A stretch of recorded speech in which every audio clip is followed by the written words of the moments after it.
Hey guys, Cooper TV, Grinning Malice. Oh, that's an okay hand, I suppose. We've got nothing till turn 4 really, but just the 4 mana is a pretty decent start. And we've also got our heat shimmer, sorry, if things get nasty. Well, there we go, that's kind of cool. Now I've got some decent cards coming in on turn 4, depending of course what he's playing. Wait till his turn just now, no advantage in doing that just yet. So 2 forests for this dude, he's running 60 cards, big time. And he's playing Ancient Wilds, so that's kind of cool. So we'll see how we go against Ancient Wilds. Ancient Wilds is not particularly a fast deck. Turn 4 is when it can speed up, but not overly fast. I mean, I can just kill that dude off, I suppose. If I really want to waste my stabbing pains on it. I don't think I will yet. Depends what he plays. Maybe turn 4 I might get rid of it, or turn 3 just in case he has God, I can't remember, Natural Order, because if he has Natural Order then I'd be in a little bit of trouble, but we'll see if he casts a creature here. If not, I might ping that depending on what we draw. So we're taking a gigantic one. So he has got another creature, he's got that dude, so that dude will probably die, I think. Do we just kill him now? No, we'll wait. No, we've got to reanimate, that's kinda alright. So we're in an okay position here. I'll kill this guy off when he swings in. That's kind of what Stabbing Pains is for. Get rid of the reach and everything and the death touch from this dude. So here's the land drop 4. What's he going to do? Obviously Natural Order would be terrible for me here. So he's going to swing in with both of them. So we just get rid of this dude. Take the 1. Obviously you can Natural Order this dude still. He's Elvish Visionary. So, no, he's going to drop his Wood Elves and get the mana. So he's mana himself ramping up quite nicely, but he's not in a really overly strong board position with 2 1/1s on the battlefield. We won't drop that this turn, but we will go straight to... We'll go with our Rats, actually. Well, let's see, get him to discard a card before we use our Ogre, because our Ogre doesn't get him to discard a card, and if he's holding on to mana, which he might have, it would mean he would take no damage and the ability wouldn't be as great. I'd rather let him see him throw away mana here. Having the reanimate is kind of cool, because if he kills that I can just bring it back. That would cost me 4 life to do that. So he's really thinking about what card he's discarding here. Gives me the impression he's holding on to some reasonably cool stuff. So he's just got rid of the mana, so all that thinking he threw that away. So we'll swing in for the 2 here. We've now got our mana up to turn 6, we've now got our available mana 6, so we're hopefully not going to draw any more mana, we'll just draw some cards. We're going to trade there. He's obviously got a Giant Growth, that's fine. I'm quite happy him to waste a Giant Growth on killing my Rats, to be honest with you. That's not overly fussy about that. I mean, I could always reanimate his Thornwood Archers if I really wanted to. So he's got that dude, that's not cool, that guy's quite nasty, but I'm quite happy to trade because I can go and get that guy. So if I cast my Ogres next turn, he swings in with this dude, I'll trade and then I'll reanimate it and get it on my side possibly. So we've drawn a Swamp, but there's no need to drop that, we may as well drop our Evolving Winds and then drop this dude. May as well activate the ability to go and get a Swamp. Right, and target him. So let's see what have you got. Your last 2 cards, you need to show me one of them. So he's going to show me the Thragtusk, so he just took 5, but then he gets 4 back health or 5 health when he casts it anyway, so that's not overly cool.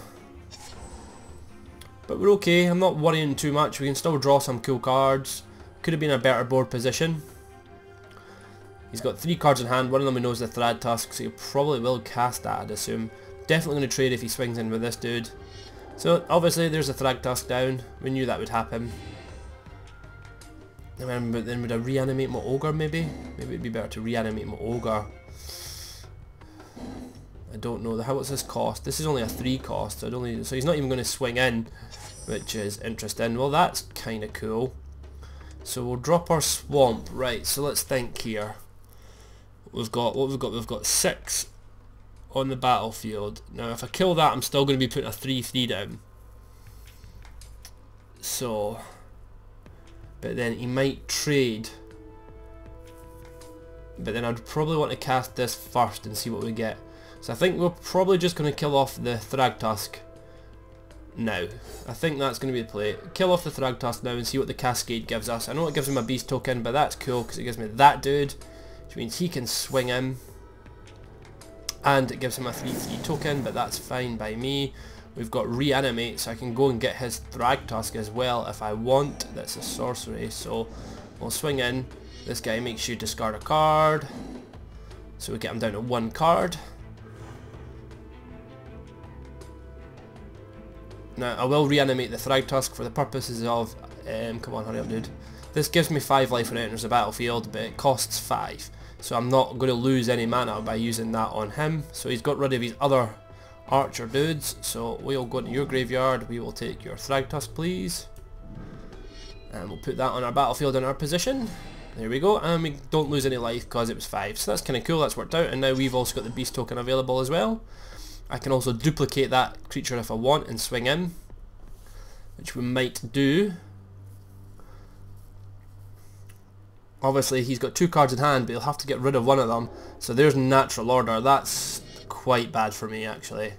Especially, but we've not really hit any kill cards except our stabbing pain, so hopefully we'll get something. Hopefully he won't go for Gaia's Revenge, but then Gaia's Revenge I can trade with my Thragtusk, so it'll probably be Enderscale Worm. I would assume. It really depends what he's got. I mean, he could have the elephant thing and destroy off some of my lands if he wants to.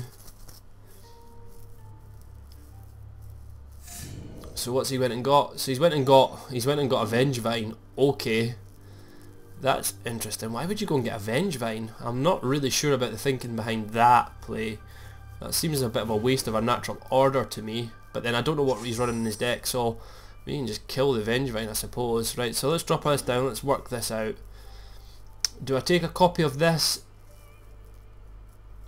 and swing in, or do we just wait?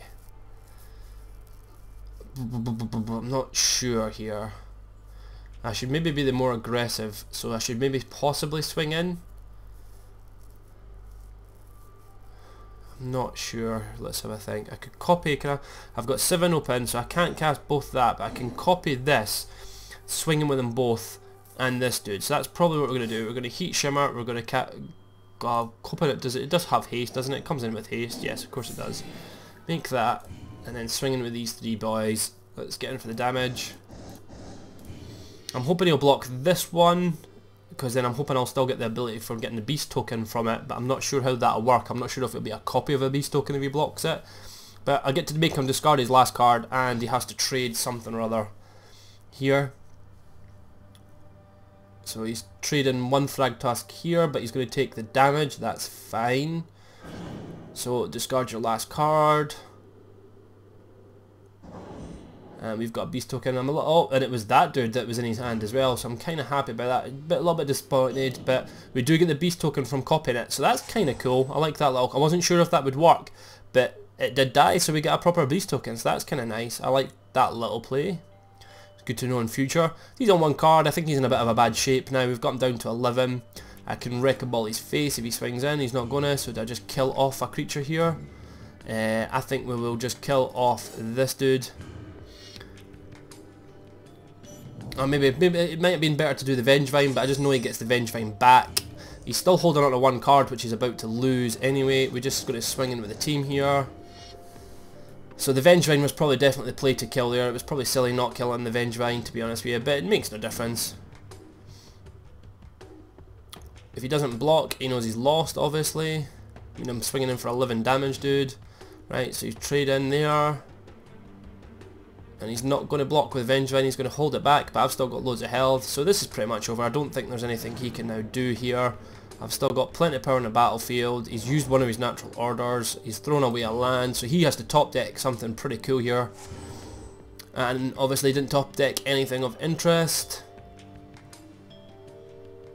He's thinking he's going to swing in. Well, I can't block, so I'll take 4 damage. You're in an awful position unless you can put 4 creatures on the battlefield, and there's nothing in your hand that allows you to do that. So he's going to use Beast Within to kill... what are you going to kill? You're going to kill my flying dude, and that's GG. There we go, guys. So, I'm quite happy with that. It worked out quite nicely. We'll just swing in with one of the beast tokens for... oh no, I'll swing in Ogre for lethal, and that's Kuber TV. Signing out. Stevens!